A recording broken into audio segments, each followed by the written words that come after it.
ಎಷ್ಟು ವರ್ಷ ಆಯಿತು? 12ನೇ ಶತಮಾನದಲ್ಲಿ ಸುಮಾರು 850 ವರ್ಷಗಳು ಆದರೂ ಕೂಡ ಜಾತಿ ವ್ಯವಸ್ಥೆ ಹಂಗೇ ಇದೆ. ಅದಕ್ಕೆ ನಾನು ಎಲ್ಲ ಸಮಾರಂಭಗಳಲ್ಲಿ ಅನೇಕ ಸಮಾರಂಭಗಳಲ್ಲಿ ಹೇಳಿದ್ದೇನೆ, ನನ್ನ ಅನುಭವದ ಮಾತು ಏನಪ್ಪಾ ಅಂತಂದ್ರೆ, ನಾನು BSc ಲಾ ಓದುವಾಗ ನಮ್ಮ ತಂದೆ ದನಕರುಗಳಿಗೆ ನೀರು ಕುಡಿಸೋ ಕೆಲಸ ವಹಿಸ್ಬಿಟ್ಟಿದ್ರು. ನಾನು ಬಾವಿನಲ್ಲಿ ಹೋಗಿ ನೀರು ಸೇದ್ಕೊ ಬಂದು ದನಕರುಗಳಿಗೆ ನೀರು ಕುಡಿಸ್ತಾ ಇದ್ದೆ. ಆ ಬಾವಿನಲ್ಲಿ ಕಸ ಎಲ್ಲ ಸೇರ್ಕೊಂಡು ನಿರ್ಭೀತ, ನಿಷ್ಪಕ್ಷಪಾತ, ವಿಶ್ವಾಸಾರ್ಹ ಸುದ್ದಿಗಳಿಗೆ ಮತ್ತೊಂದು ಹೆಸರಾಗಿರುವ ನ್ಯೂಸ್ 18 ಕನ್ನಡ ಈಗ ಆಪ್ನಲ್ಲೂ ಲಭ್ಯವಿದೆ. ದಯವಿಟ್ಟು ಇಲ್ಲಿರುವ QR ಕೋಡ್ ಅನ್ನು ಸ್ಕ್ಯಾನ್ ಮಾಡಿಕೊಂಡು ಆಪ್ ಡೌನ್ಲೋಡ್ ಮಾಡೋದಕ್ಕೆ ಮರಿಬೇಡಿ. ನಿಮ್ಮ ಬೆಂಬಲ ಹೀಗೆ ಸದಾ ನಮ್ಮೊಂದಿಗಿರಲಿ. ಧನ್ಯವಾದ. ಮುಚ್ಚಿಬಿಟ್ಟಿರೋದು ನೀರನ್ನ ನಾನು ಬಿಂದಿಗೆನ ಮೇಲೆ ಕೆಳಗೆ ಮಾಡಿ ಆ ಕಸ ಎಲ್ಲ ಪಕ್ಕಕ್ಕೆ ಸರಿಯಾದವರಿಗೆ ನೋಡ್ಕೊಂಡು ಆಮೇಲೆ ನೀರು ತಗೊಳ್ಳುವೆ. ಆಮೇಲೆ ಬಂದೆ ಇನ್ನೊಂದ್ಸಾರಿ ಬರೋದ್ರೊಳಗಡೆ ಮುಚ್ಕೊಂಡ್ಬಿಡೋದು. ಹಿಂಗೆ ನಮ್ಮ ಜಾತಿ ವ್ಯವಸ್ಥೆ ಇದೆಯಲ್ಲ, ಅನೇಕ ಸಮಾಜ ಸುಧಾರಕರು, ಬಸವಾದಿ ಶರಣರಂತವರು, ಅನೇಕ ಸಮಾಜ ಸುಧಾರಕರು ಜಾತಿನ ಈ ಬದಲಾವಣೆ ಮಾಡಬೇಕು ಅಂತ ಪ್ರಯತ್ನ ಮಾಡ್ತಾರೆ. ಅವರು ಹೋದ ಮೇಲೆ ಮತ್ತೆ ಮುಚ್ಚಿಕೊಳ್ತಕ್ಕಂಥ ಕೆಲಸ ಆಗ್ತದೆ. ಜಾತಿ ಹಾಗೇ ಉಳ್ಕೊಬಿಡ್ತದೆ. ಅದಕ್ಕೋಸ್ಕರ ನಾವೆಲ್ಲರೂ ಕೂಡ ಪ್ರಯತ್ನ ಮಾಡಬೇಕಾಗಿರ್ತದೆ. ಬದಲಾವಣೆ ಆಗ್ಬೇಕಲ್ಲ, ಸಮಾಜ ಬದಲಾವಣೆ ಆಗ್ಬೇಕಲ್ಲ. ಅದಕ್ಕೋಸ್ಕರ ಬಸವಣ್ಣ ಹೇಳಿದಂತ ವಿಚಾರಗಳನ್ನ ನಾನು ಇವತ್ತಿಗೂ ನಂಬ್ಕೊಂಡಿದ್ದೀನಿ. ಅದನ್ನ ಪಾಲನೆ ಮಾಡ್ತಕ್ಕಂಥ ಕೆಲಸವನ್ನ ಮಾಡ್ತಾ ಇದ್ದೀನಿ. ಅದಕ್ಕೋಸ್ಕರನೇ ಮಹಿಳೆಯರು ಕೂಡ, ನೀನು ಗೊತ್ತೇನಮ್ಮ, ಮಹಿಳೆಯರಿಗೆ ಅಸಮಾನತೆ ಇತ್ತು, ಸಮಾನತೆ ಇರಲಿಲ್ಲ. ಬಸವಣ್ಣನವರು ಮೊದಲು ಸಮಾನತೆಯನ್ನು ಮಾಡತಕ್ಕಂಥ ಕೆಲಸವನ್ನು ಮಾಡಿದ್ರು. ಅಕ್ಕಮಹಾದೇವಿಯವರು ಇದ್ದಾರಲ್ಲ, ಅವರಿಗೆ ಅನುಭವ ಮಟ್ಟದಲ್ಲಿ ಅವಕಾಶಗಳನ್ನು ಕೊಡ್ತಕ್ಕಂಥ ಕೆಲಸವನ್ನು ಮಾಡಿದ್ರು. ಅದಕ್ಕೋಸ್ಕರನೇ ಬಿಜಾಪುರದಲ್ಲಿ ಈಗ ವಿಜಯಪುರದಲ್ಲಿ ಮಹಿಳಾ ವಿಶ್ವವಿದ್ಯಾನಿಲಯಕ್ಕೆ ಅಕ್ಕ ಮಹಾದೇವಿ ವಿಶ್ವವಿದ್ಯಾನಿಲಯ ಅಂತಕ್ಕಂಥ ಹೆಸರನ್ನ ಇರ್ತಕ್ಕಂಥ ಕೆಲಸ ಮಾಡಿದೆ. ಆಮೇಲೆ ಎಲ್ಲ ಸರ್ಕಾರಿ ಕಚೇರಿಗಳಲ್ಲಿ ಬಸವೇಶ್ವರರವರ ಮೂರ್ತಿ ಫೋಟೋ ಇದೆಯಲ್ಲ, ಅದು ಎಲ್ಲ ಸರ್ಕಾರಿ ಕಚೇರಿಗಳಲ್ಲಿ ಇಡ್ಲೇಬೇಕು ಅಂತೇಳಿ ಆದೇಶ ಹೊರಡಿಸಿ ಅದನ್ನ ಇಡ್ತಕ್ಕಂಥ ಕೆಲಸ ಮಾಡಿದೆ. ಯಾಕಂತಂದ್ರೆ ಬಸವಣ್ಣವ್ರನ್ನ ನೋಡಿದಾಗ ಬಸವಣ್ಣವ್ರ ಬಗ್ಗೆ ಗೌರವ, ಅವ್ರನ್ನ ಸ್ಮರಿಸ್ಕೊಳ್ತಕ್ಕಂಥ ಕೆಲಸ ಆಗಬೇಕು, ಅವರ ವಿಚಾರಗಳನ್ನ ಸ್ಮರಿಸ್ಕೊಳ್ತಕ್ಕಂಥ ಕೆಲಸ ಆಗಬೇಕು. ಪ್ರತಿಯೊಬ್ಬರಿಗೂ ಕೂಡ ವಿದ್ಯಾವಂತರು, ವಿಶೇಷವಾಗಿ ವಿದ್ಯಾವಂತರು, ಸರ್ಕಾರಿ ಸೇವೆಯಲ್ಲಿರ್ತಕ್ಕಂಥ ಅವರು ಎಲ್ಲ ಓದಿರ್ತಕ್ಕಂಥ ಜನ, ಅವರು ಸ್ಮರಿಸ್ಕೊಳ್ತಕ್ಕಂಥ ಕೆಲಸವನ್ನು ಮಾಡಬೇಕು. ಆಮೇಲೆ ಸಾಂಸ್ಕೃತಿಕ ನಾಯಕ ಅಂತ ಕೆಲಸ ಮಾಡಿದೆ. ಗೋರುಚ ಅವರು ಇಲ್ಲೇ ಕೂತಿದ್ದಾರೆ. ಗೋರುಚ ಅವರು ಇವರ ಅಧ್ಯಕ್ಷತೆಯಲ್ಲಿ ಸಮಿತಿಯನ್ನು ಮಾಡಿದೆ. ಪುನರುಜ್ಜೀವನ ಮಾಡಬೇಕು, ಅನುಭವ ಮಂಟಪ ಪುನರುಜ್ಜೀವನ ಮಾಡಬೇಕು ಅಂತೇಳಿ ಇವರ ಅಧ್ಯಕ್ಷತೆಯಲ್ಲಿ ವರದಿ ಕೊಡಲಿಕ್ಕೆ ಸಮಿತಿಯನ್ನು ಮಾಡಿದೆ. ಅದನ್ನೇ ಹೇಳಿದ್ರು. ಈಗ ಬಸವ ಕಲ್ಯಾಣದಲ್ಲಿ ಈಗ ನಾನು ಆ ವರದಿ ಕೊಟ್ಟ ಮೇಲೆ ನಮ್ಮ ಪಕ್ಷ ಸೋತ್ಬಿಡ್ತು.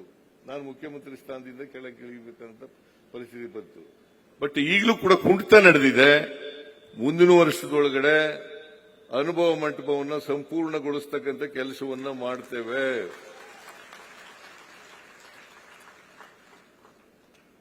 ಆಮೇಲೆ ಬಸವಲಿಂಗ ಪಟ್ಟದೇವರು ಬಾಲ್ಕಿ ಸ್ವಾಮೀಜಿಗಳು ಅವರು ಒಂದು ಮಾತು ಹೇಳಿದ್ದಾರೆ, ವಚನ ಯೂನಿವರ್ಸಿಟಿ ಮಾಡಬೇಕು, ವಚನ ವಿಶ್ವವಿದ್ಯಾಲಯವನ್ನ ಮಾಡಬೇಕು ಅಂತಕ್ಕಂಥ ಮಾತುಗಳೇನು ಹೇಳಿದ್ದಾರೆ. ಅದನ್ನ ಮುಂದಿನ ವರ್ಷದಿಂದ ಮಾಡೋಣ ಸ್ವಾಮೀಜಿ.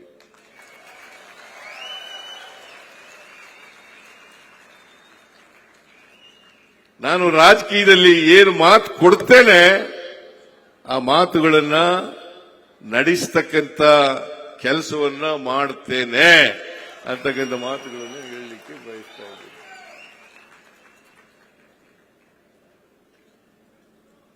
ಇಷ್ಟನ್ನು ಹೇಳಿ ಇವತ್ತು ನನಗೆ ನಿಮ್ಮೆಲ್ಲರ ಸಮ್ಮುಖದಲ್ಲಿ ಮಠಾಧಿಪತಿಗಳು ಏನಪ್ಪ ಏನ್ ಹೇಳ್ತಾ ಇದ್ದಾರೆ,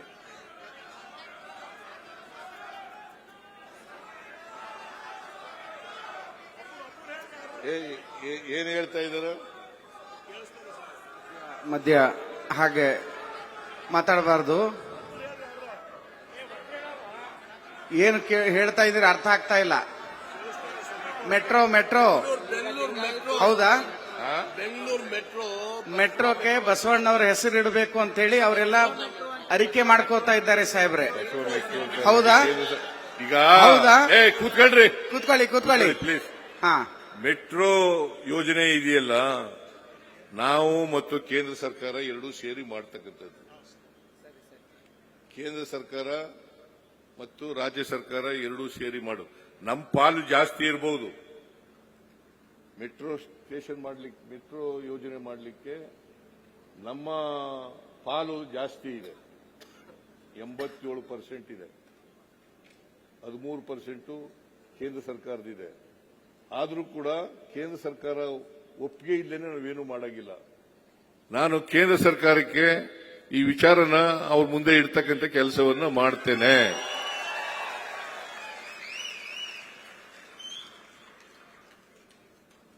ಬಸವಣ್ಣವರು ಬಗ್ಗೆ ನೀವು ಹೇಳಬೇಕಾಗಿಲ್ಲ, ನೀವು ಒತ್ತಾಯ ಮಾಡಬೇಕಾಗಿಲ್ಲ. ನನಗೆ ಬಸವಲಿಂಗ ಪಟ್ಟದೇವರು ಅವರು ಸ್ವಾಮೀಜಿಗಳು ಮತ್ತು ಅನೇಕ ಸ್ವಾಮೀಜಿಗಳೆಲ್ಲ ಬಂದಿದ್ರು. ಬಂದು ಬಸವಣ್ಣನವರನ್ನ ಸಾಂಸ್ಕೃತಿಕ ನಾಯಕ ಅಂತ ಮಾಡಬೇಕು ಅಂತ ಹೇಳಿದೆ. ಕೂಡಲೇ ಒಪ್ಪಿಕೊಂಡು ಆದೇಶ ಮಾಡಿಸಿದೆ.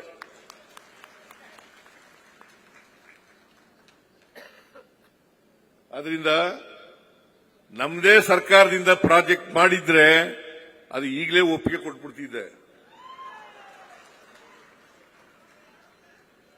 ಅದು ಕೇಂದ್ರ ಮತ್ತು ರಾಜ್ಯ ಎರಡು ಸರ್ಕಾರಗಳು ಜಂಟಿಯಾಗಿ ಮಾಡ್ತಾ ಇರತಕ್ಕಂಥ ಯೋಜನೆ ಆಗಿರೋದ್ರಿಂದ ನಾನೇ ಇಲ್ಲೇ ಈ ಸ್ಥಳದಲ್ಲೇ ಒಪ್ಪಿಗೆ ಕೊಡ್ಲಿಕ್ಕೆ ಆಗೋದಿಲ್ಲ.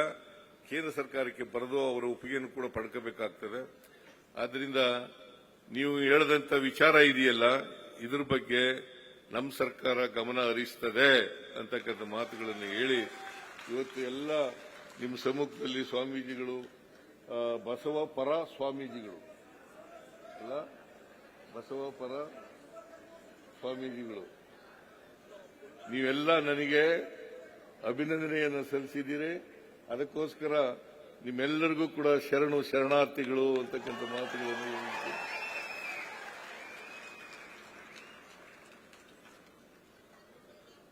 ಇಷ್ಟನ್ನೇಳಿ ನನ್ನ ಮಾತುಗಳನ್ನು ಮುಗಿಸ್ತೇನೆ. ಜೈ ಹಿಂದ್, ಜೈ ಕರ್ನಾಟಕ, ಜೈ ಸಂವಿಧಾನ್, ಜೈ ಬಸವೇಶ್ವರ.